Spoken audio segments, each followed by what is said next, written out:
अस्सलाम वालेकुम। की हाल चाल मेरे वीरां दा? ठीक ठाक जनाब। मैं तुहाडा अपना वीर मंजनाठ वाला। डेरे आए हैं तो डेरे देखा तो मेरे जहन च आया अचानक कि ना डेरे ते अमरूदां दे बूटे भी है। तो मैं दूरों देखा इन्हां नूं लगे अमरूद।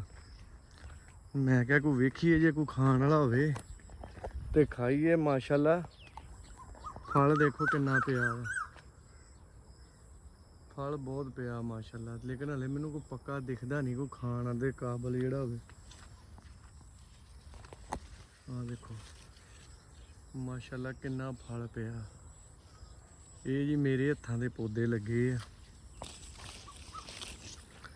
ये वाहवा कोई 5-7 साल ही हो गए इस पौधे नूं लाए। 2 लाए सी, एक आ लगा वा। ये भी देखो अमरूदां नाल भरिया पिया माशाअल्लाह।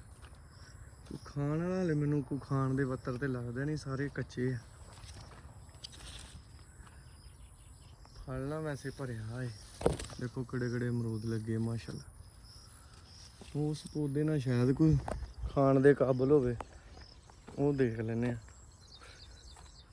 मौसम दा फल दे पौधे असी इन्नी करते हैं ना लापरवाही। जिमीदार लोग जेह्ड़े कोई 2-2 4-4 कोई 5-5 किल्लियां दे मालक आ, कोई 3 किल्ले दा, कोई किल्ले दा ही मालक आ। असी कदी भी ये रुझान आ तकरीबन हर जिमीदार दा पूरे पंजाब दे विच। असी कदी भी ये कोशिश नहीं करते कि असी ना कोई फल दे बूटे लाइए।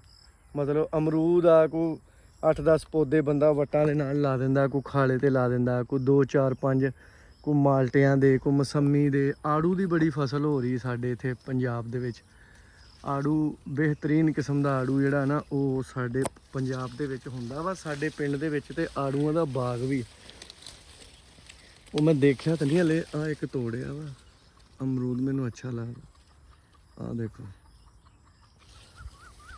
मुर्गियां मेरियां कित्थे कमाद लागे फिरन दियां। दस इन्हां नूं भावें कोई चीज़ चुक के लै जाए। ये आड़ू दी फसल भी बड़ी हुंदी है साडे इत्थे। आड़ू दा बाग आ साडे ना इत्थे। रफीक रहमानी ने लाया सी, कुछ उन्हें पट दिता वा। कोयल बोलन दी है, कोयलां बोलन दियां देखिया। पिंड दी खूबसूरती पंजाब, मेरा सोहना पंजाब। ते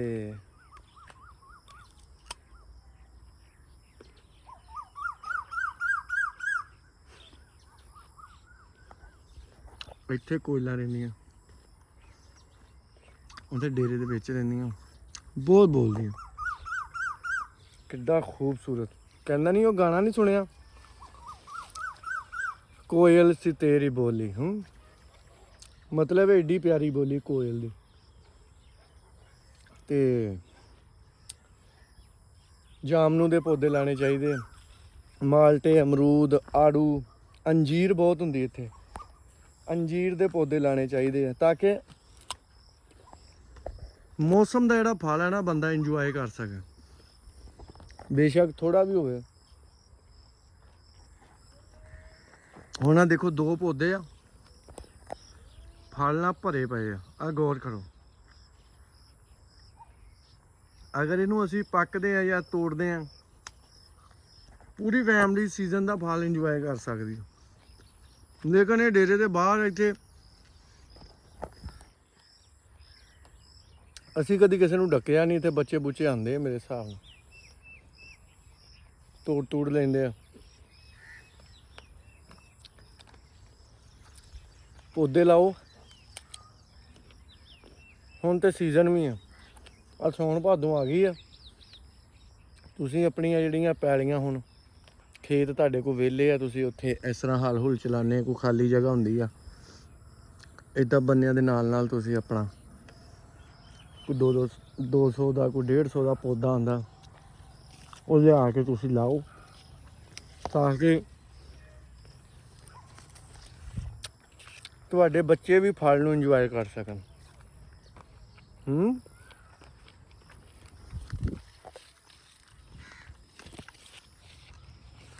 बहुत मज़ा आया। अमरूद हले है कच्चा सी, लेकिन मिठा बहुत आ। जायका बड़ा प्यारा। ये अक्सर हुंदा, हर अमरूद का जायका नहीं हुंदा, हर फल का भी जायका नहीं हुंदा। लेकिन इस पौधे का मैं अज खादा वा, ਬਹੁਤ ਜ਼ਾਇਕਾ ਮਾਸ਼ਾਅੱਲਾ, ਬੜਾ ਮਿੱਠਾ। ਕੱਚਾ ਅਮਰੂਦ ਹੀ ਬਹੁਤ ਮਿੱਠਾ ਵਾ, ਜਦੋਂ ਪੱਕਣਾ ਵਾ ਤੇ ਜ਼ਾਰੀ ਗੱਲ ਹੈ ਤਾਂ ਕੋਈ ਟੇਸਟ ਹੋਰ ਜ਼ਿਆਦਾ ਬਿਹਤਰ ਹੋ ਜਾਣਾ। ਆ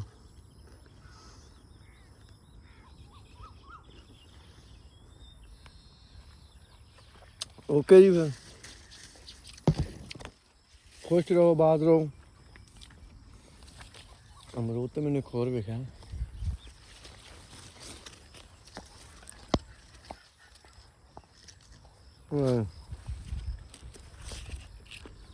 ਖੁਸ਼ ਰਹੋ।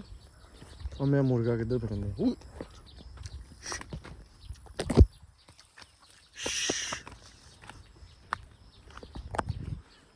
ਓਕੇ ਜੀ, ਖੁਸ਼ ਰਹੋ, ਆਬਾਦ ਰਹੋ, ਦੁਆਵਾਂ 'ਚ ਯਾਦ ਰੱਖਿਓ। ਮਿਲਦੇ ਹਾਂ ਕੱਲ੍ਹ ਨਵੇਂ ਬਲੌਗ ਨਾਲ। ਕੱਲ੍ਹ ਤੱਕ ਲਈ ਇਜਾਜ਼ਤ ਦਿਓ। ਤੁਹਾਡਾ ਆਪਣਾ ਵੀਰ ਮੰਜੂ ਨਾਠ ਵਾਲਾ, ਰੱਬ ਰੱਖਾ।